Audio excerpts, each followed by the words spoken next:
Welcome to Talking Beats with Daniel Lalchuk. That's me, and I'm so glad you're here. If you like what we do, I'd love it if you gave us a 5-star rating on Apple Podcasts or wherever you listen. And if you're so compelled, write a review. That really helps, and maybe tell a friend or family member. They might like the show as much as you do. If you want to get involved in the program, visit our website, talkingbeats.com, and click Support the Show, where you can make either a one-time or a recurring donation. As we look to continue having cliche-free conversations of real substance with a diverse range of the world's most compelling people, your support is so appreciated, especially as we look to expand and increase our offerings. If you have a question, comment, or thought, find us on social media, Instagram, Twitter, and Facebook, or if you wish to reach out directly, email me at daniel@talkingbeats.com. I'm so glad you're here. Let's get on with today's conversation.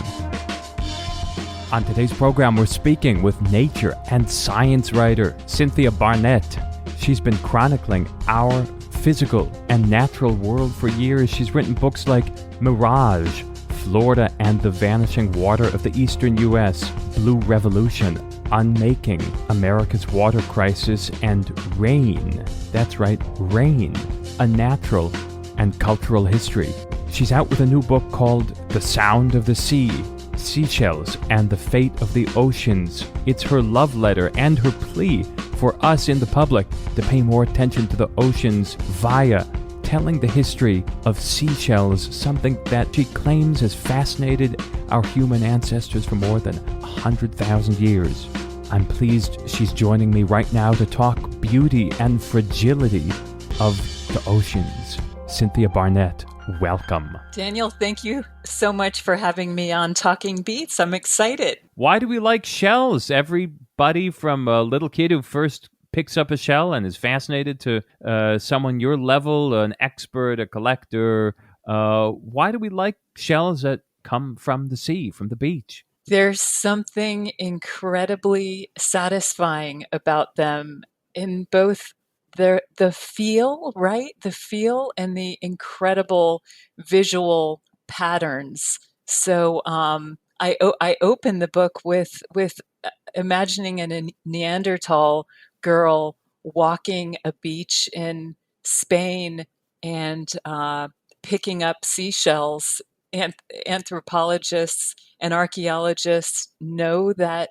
Neanderthals collected shells for something beyond food because they found these stashes of seashells in caves that were clearly picked up when they were empty. So it is just like even pre-humans really were attracted to seashells, and I think there is something about them that stretches back through human time and memory.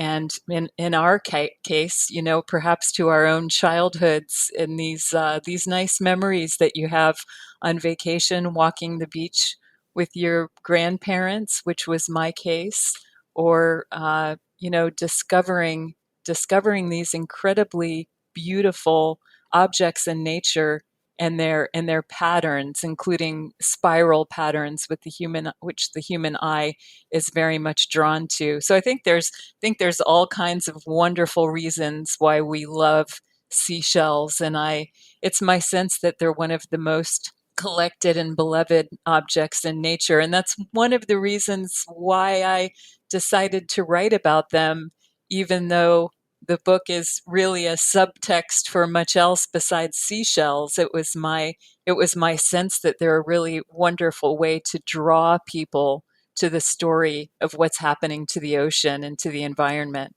How do we know Neanderthals collected them? Isn't that a strange thing to do when just staying alive past the age of 15 is a challenge? The scientists I interviewed didn't see it as a strange thing to do. No, they saw it as wonderfully natural. And the way they know that they collected them is that if a seashell has been gathered for food with the living animal inside, it may still be fairly smooth when you find it in an archaeological context. But these seashells found in the Neanderthal caves had clearly bumped along the shore empty. They had the marks of having been in the sea for a long time or having bumped along rocks and so on. They also have a keenly uniform pattern. So they might have, they might all have the exact same little hole in the top. So they might have been collected for jewelry making or to hold little kinds of cosmetics or other kinds of pigments. So there are all kinds of reasons why Neanderthals or others might have collected empty shells. And it really could have been just kids having fun and loving seashells in the way we do today. Talk about your beginning passions for the ocean, for seashells, and why is Florida such a special place for all of this? What is it about Florida? Well, my idea, I was born in Florida. I do come from Florida. I grew up in both Florida and California, so had, wonderful memories of collecting seashells with my grandmothers, although I haven't ever been a rabid shell collector of the sort I write about in this book.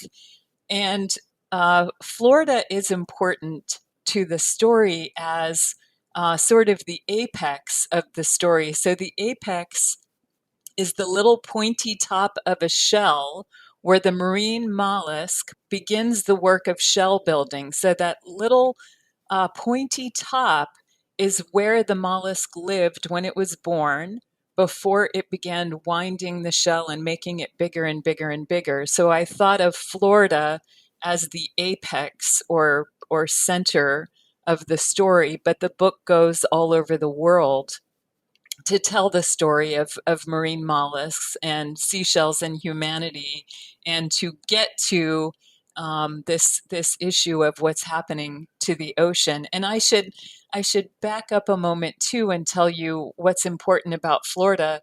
It was where I had the idea. I had been invited to a little seashell museum on Sanibel Island called the Bailey Matthews National Shell Museum to talk about a previous book. And while I was there, I learned a statistic that absolutely floored me. They had surveyed visitors to find out how much they already knew about seashells, and these surveys showed that 90% of visitors, many of them children who were visiting Florida with their parents, didn't know that a seashell was built by a living animal. Many of them thought that they were stones or rocks. So that's when I got the idea that, wow, it was just it was so disturbing to me that we are so disconnected from nature and from the oceans, and especially children would be that disconnected. So I thought it struck me as this incredible metaphor for the ocean itself, just like we've loved seashells for their beautiful exterior rather than the life inside.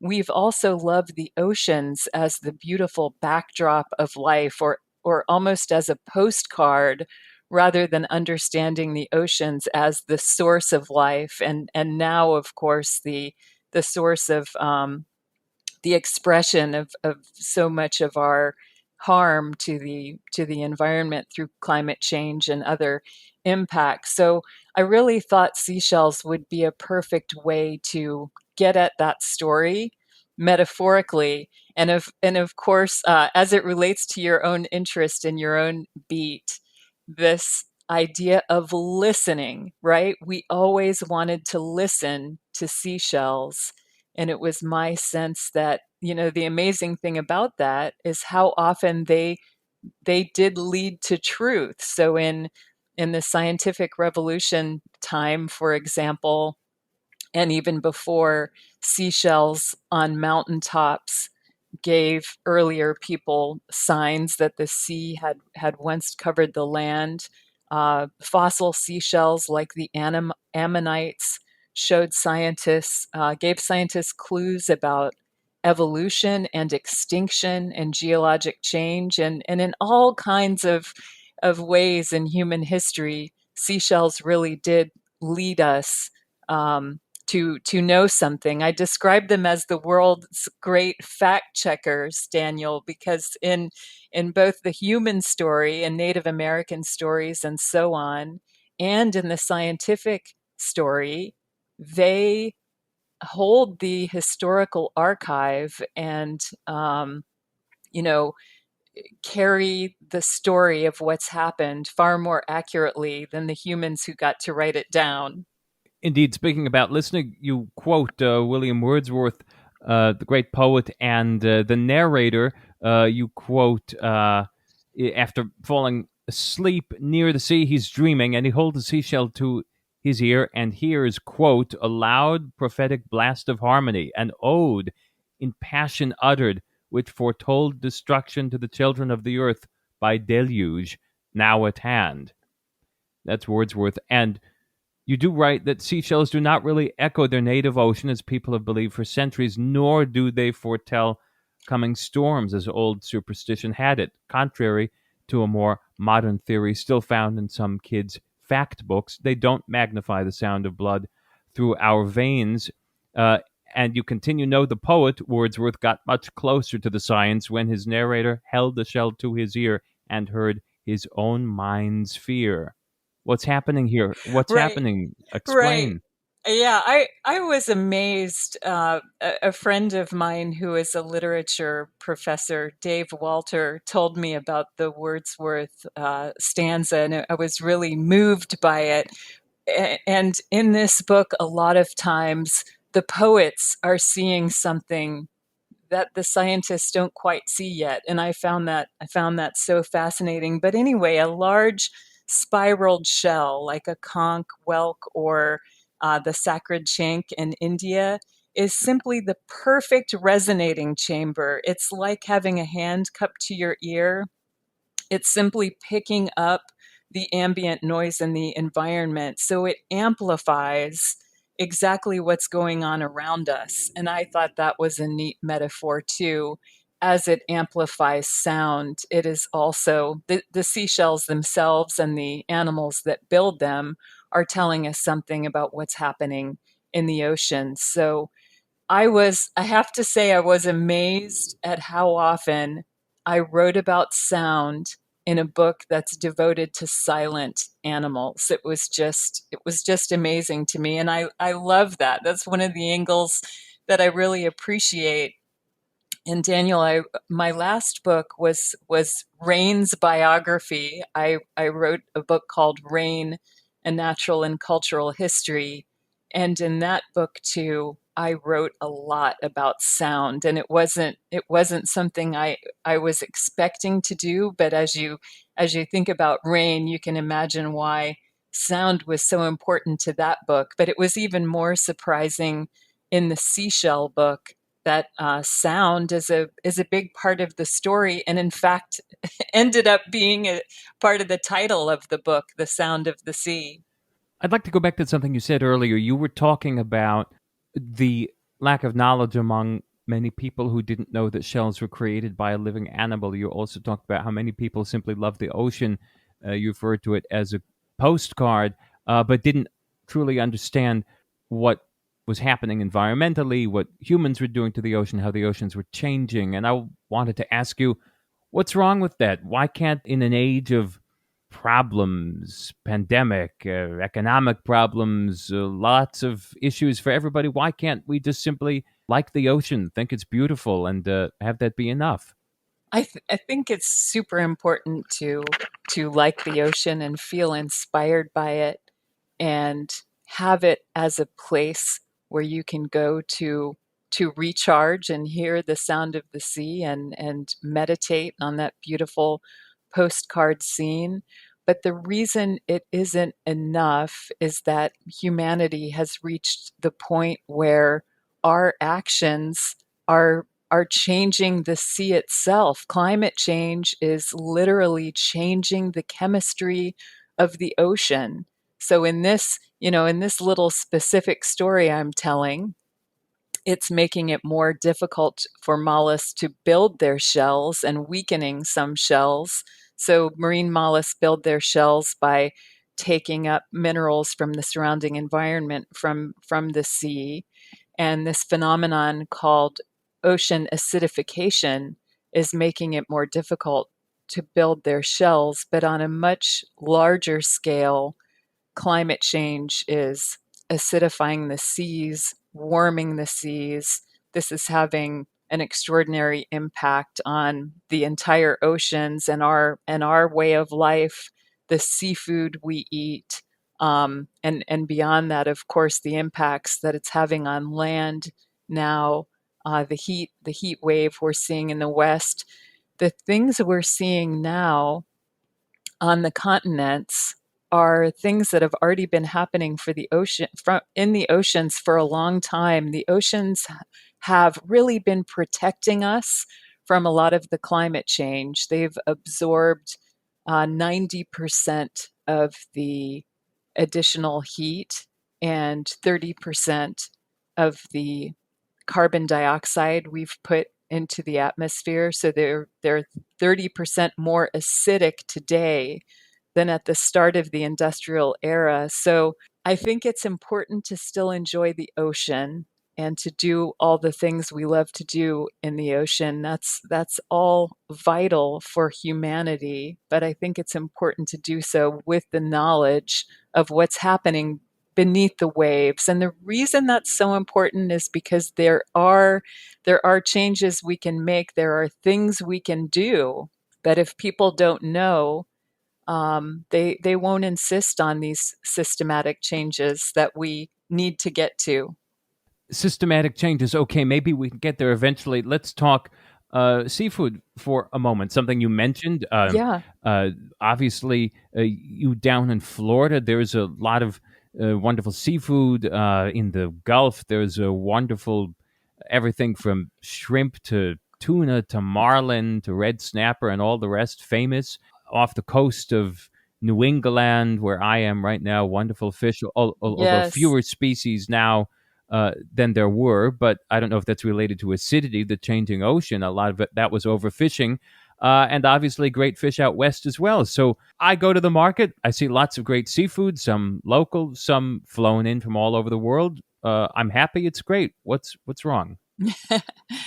So I should step back for a moment and say in this book, I've tried hard not to be dogmatic or judgmental about eating seafood, and I approach it as I am, as an ordinary person trying to figure out how to live better, how to live in a way that doesn't deplete resources, as all of us who care about these things and are fretting about these things are trying to do.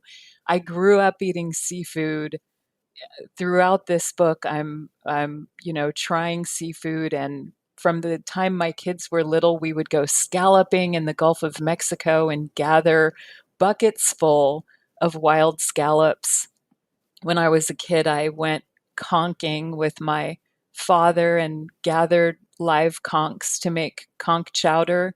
So in all of throughout this book, I am, thinking about all of that and reporting on it and understanding the impact we've had. So both wild scallops and queen conchs are seriously overfished and pressured in the parts of the world where they live. But there's an interesting intersectionality with climate change. None of this is one thing.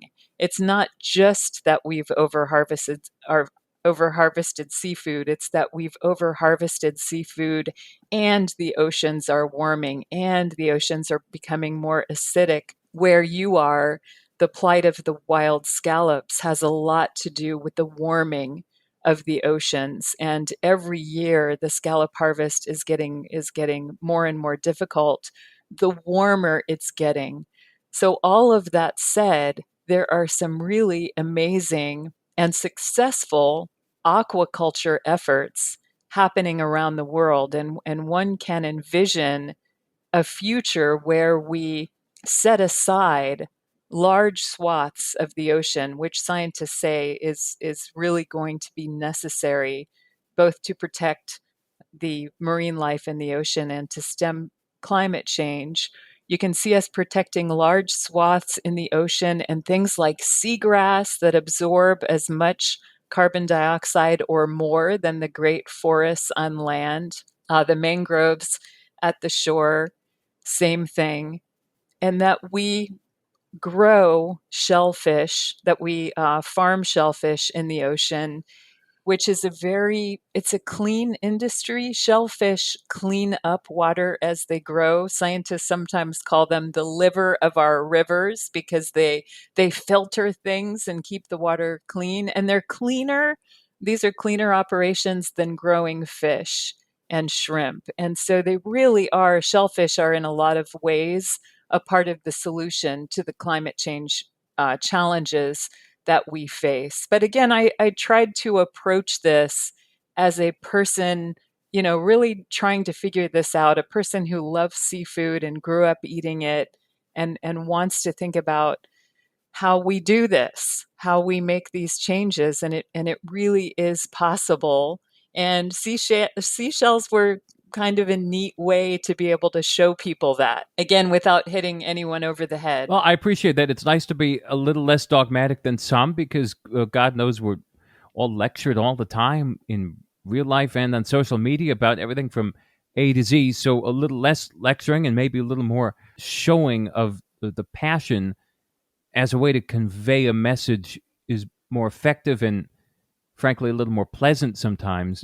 So I do find that, and to me, it's also more honest. I think a lot of I there was a late environmental writer in Florida named Bill Belleville who used to fret a lot about what he described as eco ninnies, that the message is just completely shut out if one is too preachy. And I think about this a lot. I teach environmental journalism at the University of Florida, and I think a lot about how to draw broader audiences and how to write, beyond the environmental choir.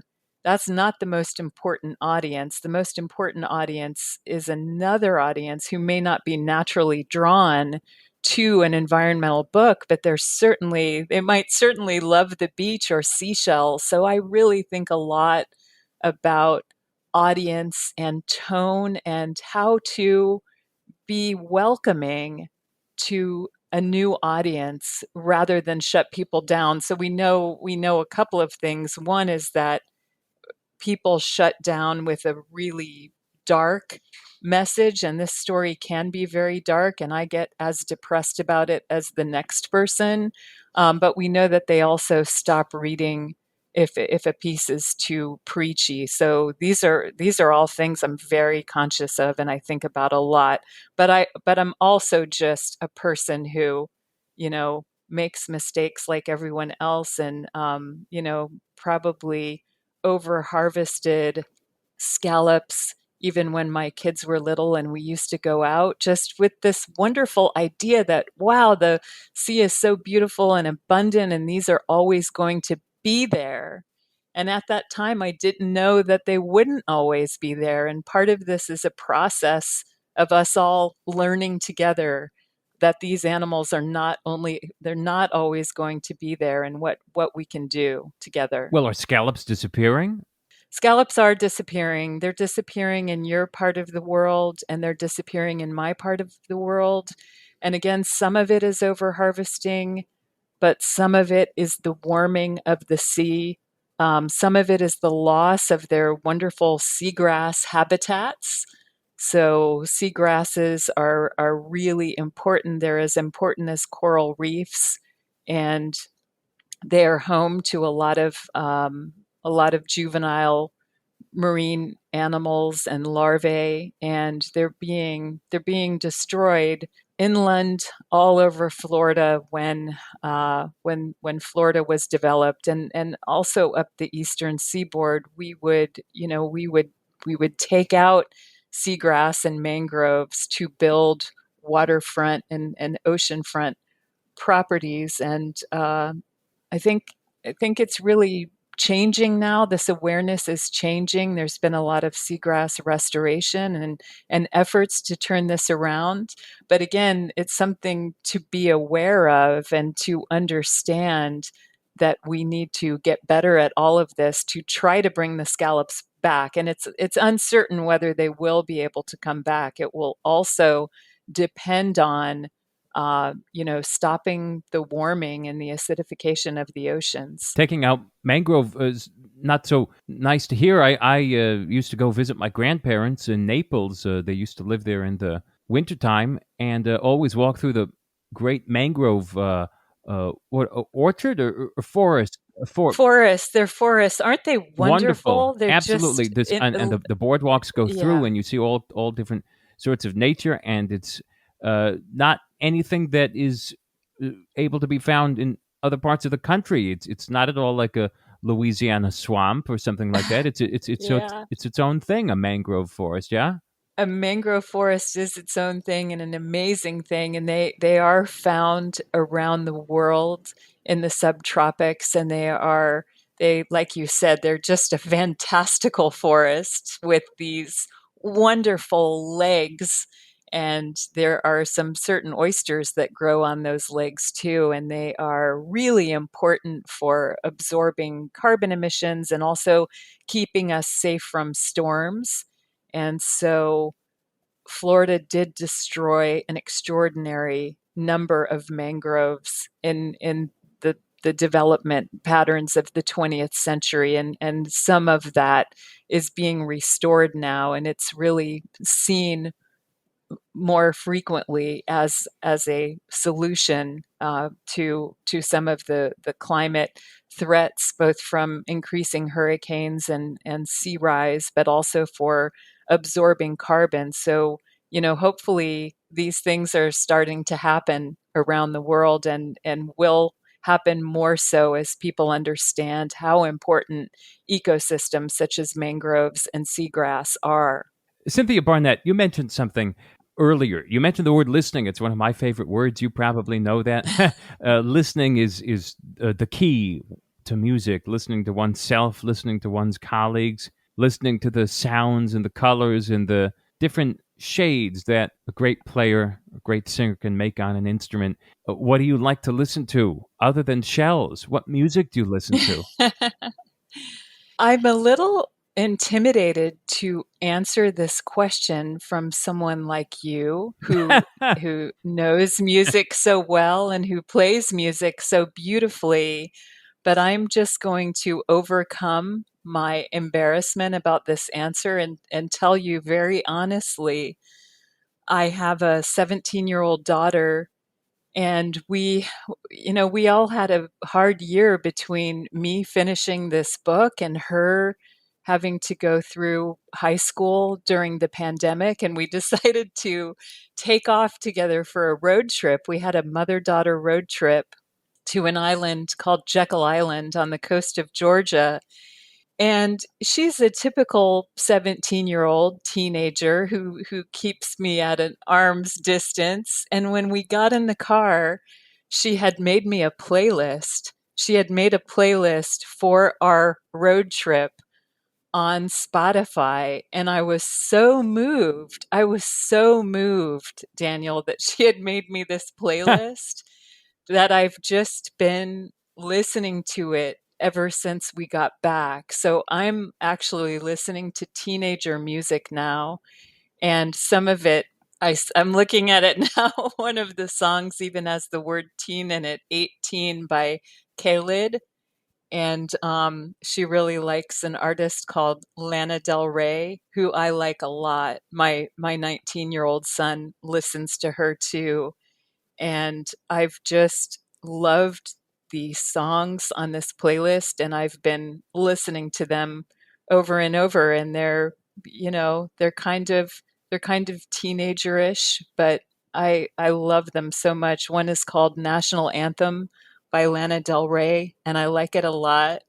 Some of them are too cheesy to even tell you, but I just really appreciate having teenagers and being part of their music. I've always liked their music at any age that they were, but I there was something that I particularly appreciated about this. So I share that with you, as cheesy as it is. Not at all. I'm glad you shared it. I'm glad you shared it. I think it's wonderful for a parent and a child to bond over any kind of music. And it reminded me of Michael Singh, who was on here recently. He's the director of the Washington Institute for Near East Policy. And when I asked him, he said, well, you know what? I've been on with my, I think he said, 10-year-old son on TikTok, and we've been listening to sea shanties done by some guy in New Zealand. I love those sea shanty tunes too. I got in on the whole sea shanty TikTok You craze did as too. I'd well. never heard of it. I I didn't know. absolutely, I had no idea absolutely. it was a thing until April. Never connected sea shanties to TikTok. I don't have TikTok, although I've been encouraged to get it. But I don't have it. So I never was privileged enough to watch those shanties. What are they like? They're just jaunty and wonderful. They put a big smile on your face. So I really enjoyed the sea shanty. And the other thing that's happened, my son is a freshman at Leiden University in The Hague. So he living in Europe, he's been exposed, and from the friends he's around, he's exposed to a lot more like Dutch pop and French pop. So he will make playlists. So like he'll make a playlist of French pop and share that with me and his dad. And we all have a shared Spotify that now we're sharing around the world. And I just love that. Even though it's pop music, it's really great. And I find myself listening to French pop on my walk sometimes, and I just really appreciate being able to share that with You the listen to that kids. on your walk. You mean in place of listening to Talking Beats? I admit that I try to listen to podcasts on my walk, but then I think, I just need some French pop. I need a little more pop in my Yeah, well, step. you can send me the Spotify link, and I'll listen to some of it, and you can educate me on all of that as well via the Spotify playlist. Okay, that sounds great. I also I when my rain book came out, I always loved rain songs, and I had a lot of rain songs in my past, like, I Can't Stand the Rain by Ann Peebles, and just some great classic rock songs. And I had and still have a really nice rain playlist with my favorite 25 rain songs. I haven't really been able to do that with Seashells. Seashells wasn't, it wasn't quite the same inspiration for music, again, because the animals themselves are so quiet. But like I said, it's been pretty amazing to learn about seashells as musical instruments and be able to appreciate them for the sound that they make. That part has been neat.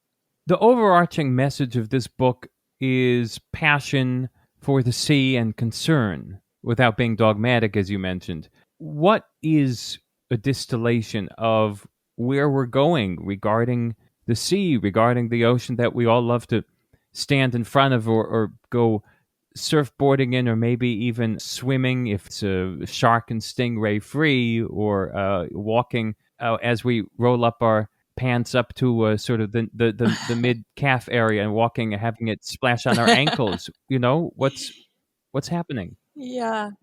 So I will tell you something that happened with this book. It's my fourth book, and a theme emerged here so much more strongly than it had in my previous books. And that is, I set out to listen to seashells and what they had to say about nature and the oceans. But as it turned out, they had as much to say about people. So in art and architecture and in life-saving science, they sort of revealed the best of humanity, but they also revealed us at our worst. So I devote a chapter. Each chapter is a different iconic seashell. So, for example, I devote a chapter to the money cowrie. The money cowrie was the first global money. It was traded, before dollar, before coin. People traded these little gleaming seashells around the world, and they actually purchased a third of the enslaved Africans who were forced to the Americas. So I did a lot of international reporting for this book before COVID, of course, and I ended up traveling from the Maldives, where they were harvested, to the coast of West Africa to tell the story of cowries. And it really was revelatory. And seashells were in so many different chapters. It revealed a story of human injustice, and that theme really stood out. By the end of the book, it stood out to me that overcoming our human inequalities and injustices is really fundamental to work on climate change and other environmental tipping points. So where I have, and I think a lot of environmental reporters have over time, focused on the stories of animals or the sea or, whatever topic we were writing about, the more important story for all of us to help this understanding and to help fix what's broken is to put the humanity at the center.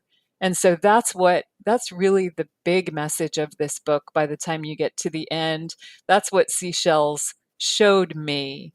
So that to me is the big theme. But I think to answer your question specifically on sort of how we live, I think it goes back to our conversation about scallops and maybe how we see abundance. When I was younger, I might have looked at those scallops and thought, my definition of abundance would be collecting all of those wonderful scallops and having a heap of them in a bucket or a heap of them on a dinner plate. And I think the idea is to have a new definition for abundance, right? Abundance meaning abundant wildlife itself, abundant clean water, abundant seagrass, and the mangroves that we've talked about really comes down to, can we live well without burning fossil fuels and exploiting people and overharvesting seafood and destroying habitats? And I believe fundamentally that we can, based on this long arc of human history and ingenuity, but we need to do it systematically and not in these little pieces of one person or one place fixing this little postcard of mangroves or that population of scallops. It really needs to be a bigger effort. Are there organizations you like that focus on this kind of thing where we can go online and do some Googling and say, oh, they're really doing some good. Here's $20 or here's $25,000? Yeah, there are a lot of great organizations doing a lot of great things, and I think organizations committed to restoration and conservation, restoring wetlands, restoring seagrass, restoring mangroves, all of that. But really, it is going to come down to the society, the governments and corporations reducing our fossil fuel use and our other kinds of extraction and exploitation. It really, to me, the issue is that we've got to get beyond the work that is just being done by the NGOs and put pressure in whatever way we can, from voting to letting our elected officials know what's important to us and ensure that we take these bigger steps. And when you look back at the past, these are things that we've been able to do before. I mentioned that I wrote a book of rain, and acid rain is kind of a really nice example of a time when we globally came together to fix a problem. And then if you look here at the United States, 2022 will be the 50th anniversary of the Clean Water Act, and that was such an important step for making big changes in industrial pollution that was going straight into our waterways. And we did do a lot of good then. And I think it's important to remember those stories and know that this can be done and not feel so discouraged that we are paralyzed and unable to take action. And a lot of what you're talking about has to come from people like you in the classroom too, raising these issues with students and making them aware that something needs to be done. And so Yes. there's a new generation of folks out there who are concerned and who are passionate. Yeah, I feel quite heartened by the coming generation.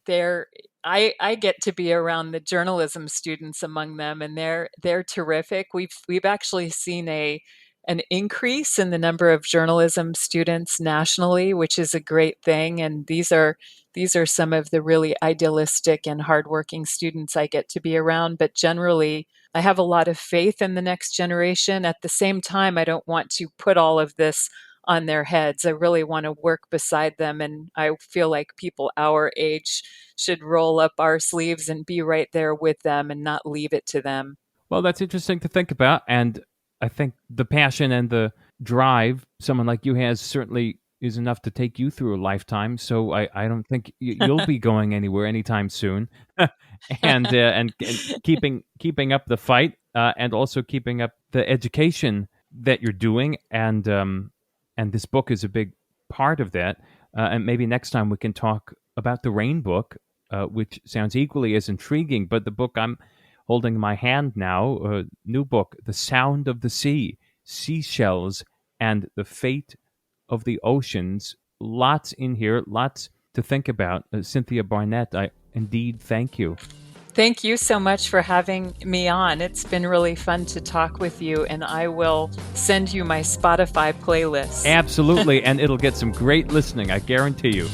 Okay, thank you. This and more on Talking Beats with Daniel L. Chuck. And check us out on social media where the conversation is always on.